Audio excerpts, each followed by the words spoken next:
Hello বন্ধুরা, তোমরা সবাই কেমন আছো? তো চলো আজকে তোমাদের সাথে কি শেয়ার করবো জানো? আজকে গোপালের জন্মদিন, তা কীভাবে পালন করলাম সেটাই তোমাদের সাথে শেয়ার করব।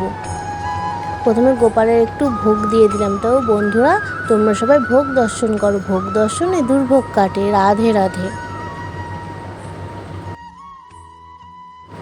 তারপরে ভোগ দেওয়া হয়ে গেলে গোপাল একটু কেক কেটে নিল। কেকটা খাওয়া হয়ে গেল গোপালের।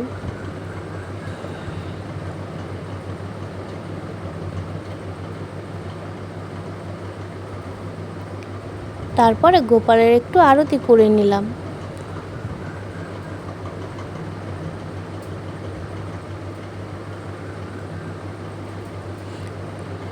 তো বন্ধুরা, গোপালের জন্মদিনটা এইভাবেই পালন করলাম। তোমাদেরকে কেমন লাগলো সেটা আমাকে অবশ্যই কমেন্ট করে বলবে। রাধে রাধে। তোমরা সবাই ভালো থাকো, সুস্থ থাকো।